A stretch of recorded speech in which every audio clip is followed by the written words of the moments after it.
Good morning students. आज हम लोग यूनिट 4 का फर्स्ट लेक्चर पढ़ेंगे, जिसमें मैं आप लोगों को यूनिट 4 की स्टार्टिंग के जितने भी इंपॉर्टेंट टॉपिक्स है वो कवर करवाऊंगी और आगे भी आपको इसी के अकॉर्डिंग लेक्चर प्रोवाइड करती रहूँगी। ये हमारा यूनिट 4 का आज फर्स्ट लेक्चर है।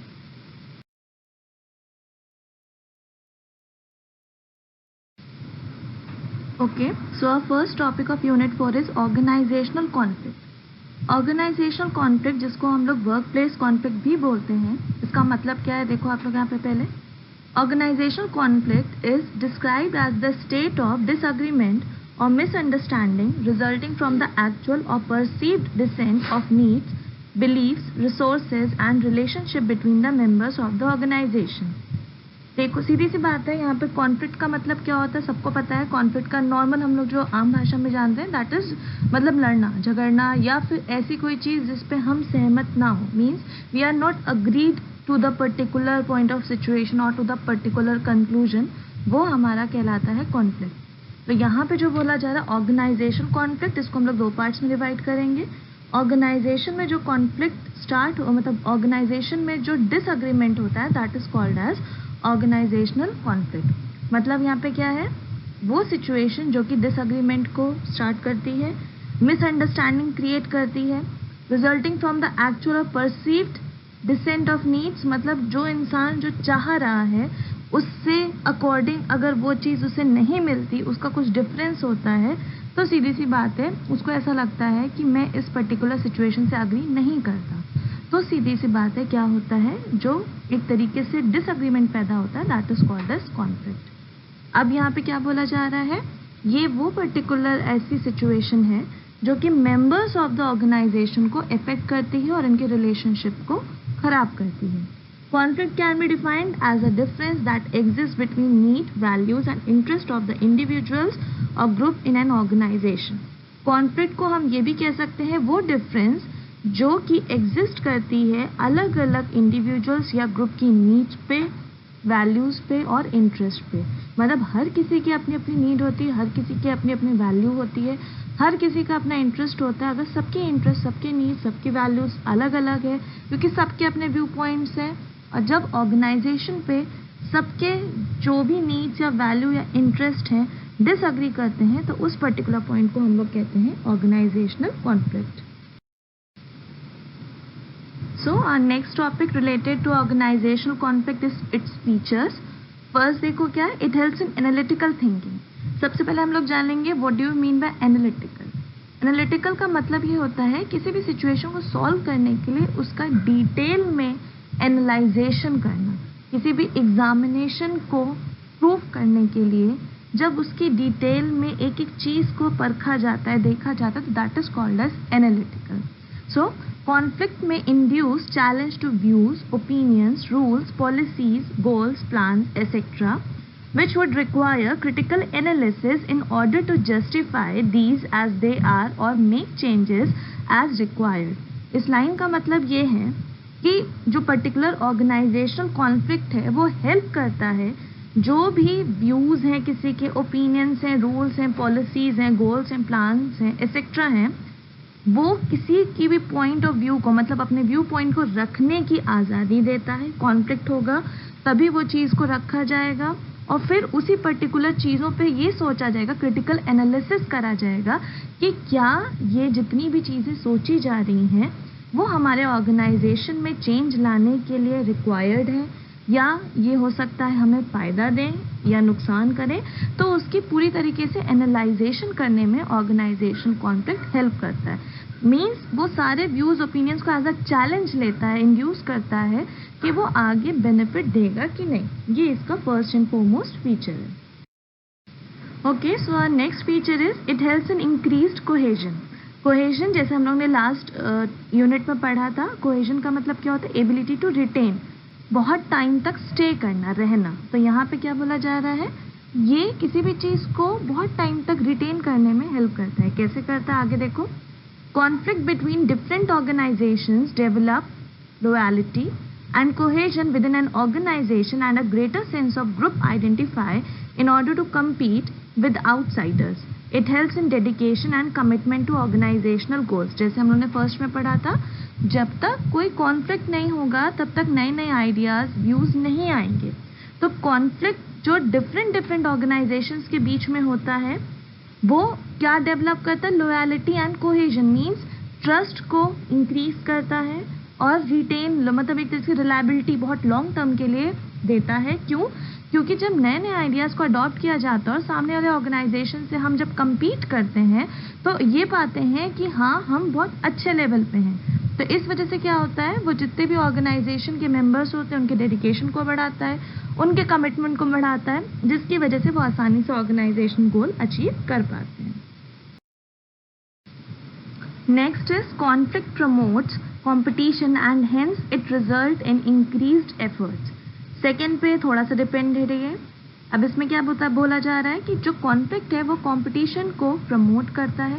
सीधी सी बात है, अच्छे व्यूज एंड आइडियाज है तो हर ऑर्गेनाइजेशन चाहेगा कि वो सामने वाले से कॉम्पीट करे and hence it results in increased efforts. इसकी वजह से जो एफर्ट्स है वो इंक्रीज होते हैं। अब इसमें क्या कहा गया है, it has been observe that some individuals are highly motivated by conflict and severe competition.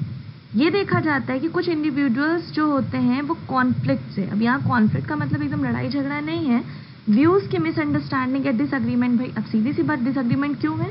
क्योंकि एक कोई ना कोई बेटर सोल्यूशन दे रहा होगा, दूसरा वाला उससे कम दे रहा होगा।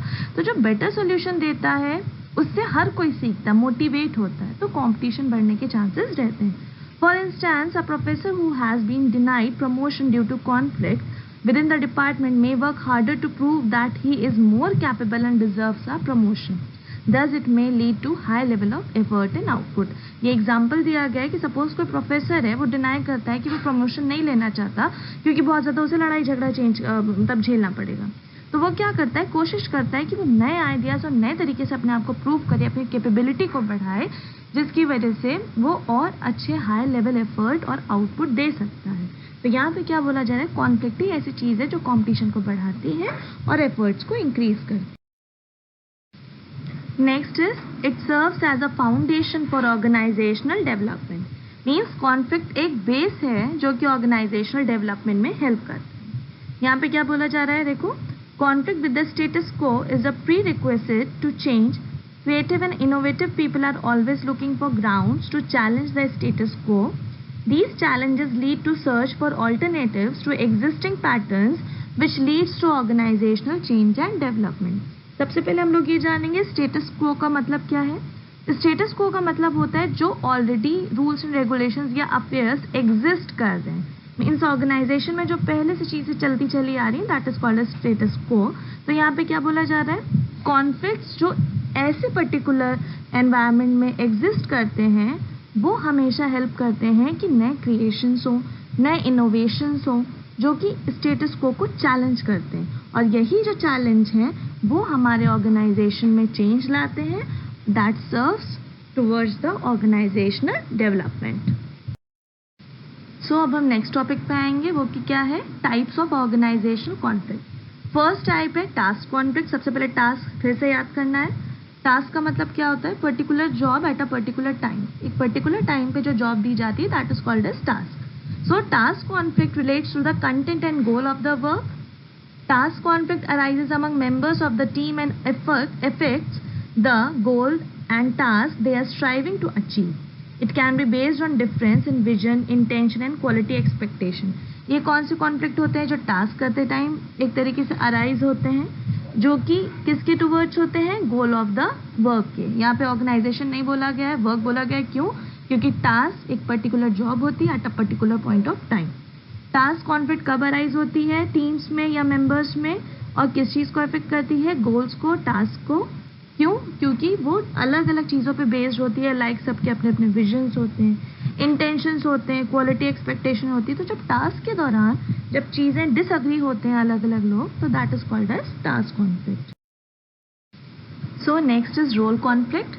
Role conflicts can occur when one person is torn between roles for different organizations or when an individual is asked to perform multiple roles within one organization। यहाँ पे बात क्या करी जा रही है, वो कॉन्फ्लिक्ट जो कि रोल से एक तरीके से अराइज होता है। कैसे? अगर किसी पर्सन को एक ही ऑर्गेनाइजेशन में अलग अलग परफॉर्म करने पड़े, अलग अलग टास्क या अलग अलग एक तरीके से फंक्शंस परफॉर्म करने पड़े, या एक ही पर्सन को अलग अलग ऑर्गेनाइजेशन में परफॉर्म करना पड़े, तो क्या होता है, उसके ऊपर बर्डन पड़ता है। तो जो कॉन्फ्लिक्ट अराइज होता है that is called as role conflict. यहाँ पे एक लाइन यूज हुई है, one person is torn between, means torn का मतलब होता है फटना, सबको पता है, मीन्स वो इतना ज़्यादा अलग अलग रिस्पॉन्सिबिलिटी उस पर डाल दी जाती हैं कि वो कॉन्फ्लिक्ट पे अराइज हो जाते हैं।